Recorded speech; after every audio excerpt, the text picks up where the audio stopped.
Assalamu alaikum ‘yan uwa. A yau za mu tsora da past continuous tense.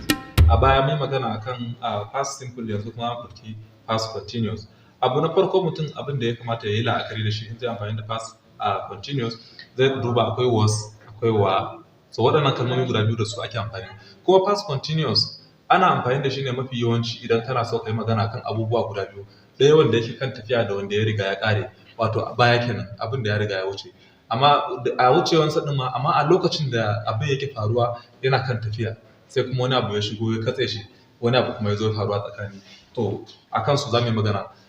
Na farko akwai kalma kamar na we.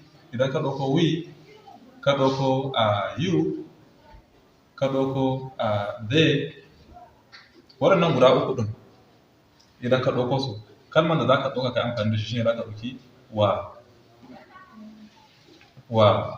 za ka ɗauka. Amma idan ka ɗauko I da he da she, it, ko sunan wani kamar Musa idan ka ɗauka, za ka yi amfani da was. Za ka yi amfani da was. Za ka ce we were, you were, they were, I was, he was, she was, it was, Musa was. To, abu na uku da za ka duba gani shine ainihin verbs namu, wato wanda muka ce idan za ka amfani ko da yaushe sai ka faɗa aikin da kake yi din. Waɗannan su ne ayyukan. Akwai aiki na farko present, past and the past participle. Amma a wannan karon abin da za a yi amfani da shi ne present simple. Present, za a amfani da wannan present ɗin. In ka yi amfani da wannan present ɗin, za ka ƙara masa ing a kansa. ing a kansa. So, ta yaya za ka haɗa wannan ɗin? Let us, bari mu ɗauko wannan kalma na it ɗin. Bari mu ɗauko kalma na it. In ka ce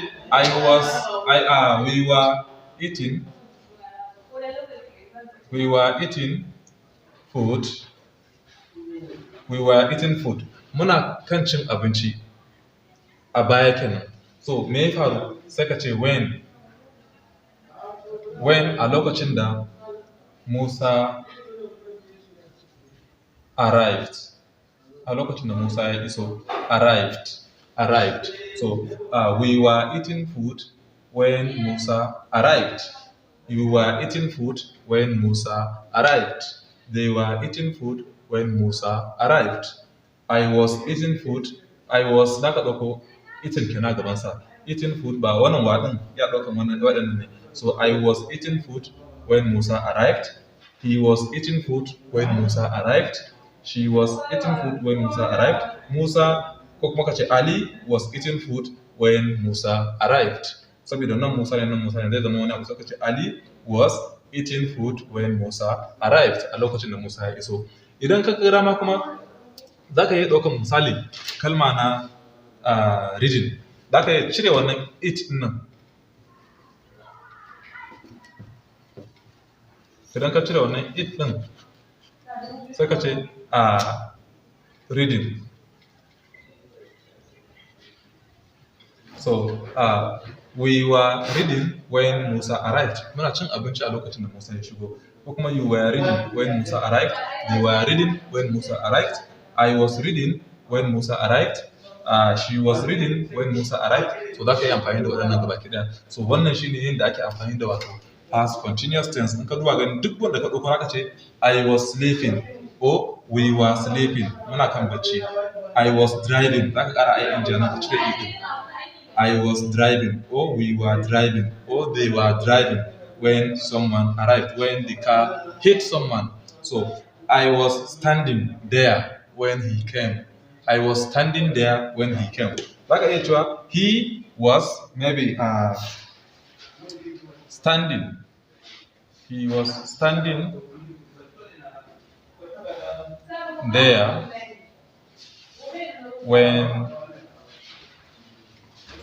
when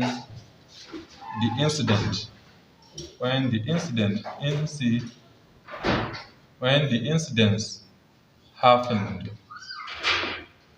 When the incidents happened. So I was standing there when the incidents happened. ina tsaye a wannan wajen a lokacin da wato abin ya faru, ko faɗa ko wani gobara ko kuma wani abu da ya faru da shi ake ce masa incident. So I was standing there when the incident happened, or she was standing there when the incident happened. So waɗannan gabaki ɗaya suna abin da ake ce musu past continuous tense. Ka sani na farko ga abin da kake, I was standing there, ina tsaye a wannan wajen. So me ya faru? When the incident happened, a lokacin da abin ya faru kenan. So ka duba gani, I was standing there, ina tsaye a wannan wajen. So sai wani abu ya zo shiga tsakani, sai ka tsaye abin nan ka sai ka ce when the incident happened. Wannan shine verb. The incident din shine subject, wannan happened din shine wato verb na kan amfani da shi, ya zama past simple. Nan gurin kuma akwai past continuous da past simple.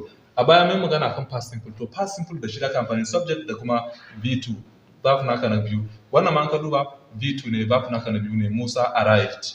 So wannan V2 ne, wannan ma past simple ne.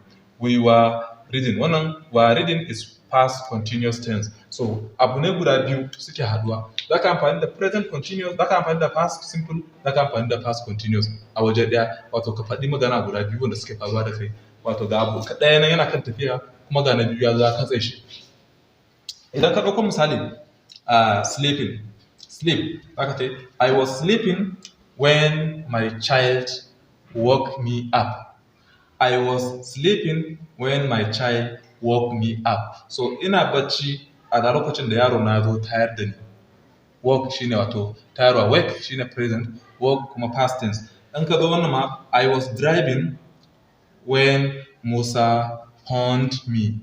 I was driving when Musa phoned me. Wato ina tuki a lokacin da Musa ya yi min phone, ko kuma ya yi calling ina ce I was driving when Musa called me, a lokacin da Musa ya kira ni. So wannan gabaki ɗaya su ne abin da ake amfani da su, wato kamar na farkon nan a ƙara masa ing a kai, sai amfani da wato past continuous. To ta yaya ake tambaya?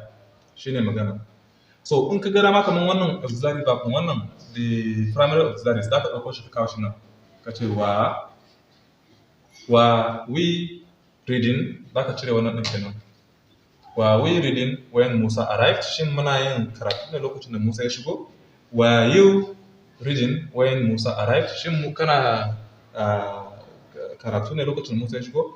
Were they reading when Musa arrived? Shin suna karatu ne lokacin da Musa ya shigo? In ka zo ganin, was I standing there when the incident happened? Ko kuma ka ce, was he standing there when the incident happened?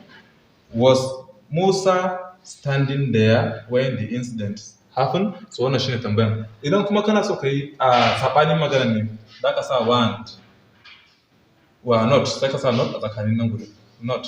So you were not reading when Musa arrived, or you were not reading when Musa arrived, or they were not reading when Musa arrived, ko kuma I was not standing there when the incident happened. Za ka iya cewa I wasn't standing there. Za ka iya haɗa shi gaba ki ɗaya, za ka ce wasn't. So za ka ce I wasn't standing there when the incident happened. In ka gana za ka ce he wasn't standing there when the incident happened. Za ka cire was ɗin a nan gurin, tunda mun riga mun sa wasn't a can gurin. So he wasn't standing there when the incident happened. So baya tsaye a wajen a lokacin da abin ya faru. Wannan shine sabanin magana kenan in za ka yi making na past continuous tense. So ina fata an ji daɗin wannan darasin. Idan kana da tambaya ko wani comment, za ka iya yin comment a ƙarƙashin wannan bidiyo din. Duk answer ka insha Allah za mu baka bayani akai. Assalamu alaikum.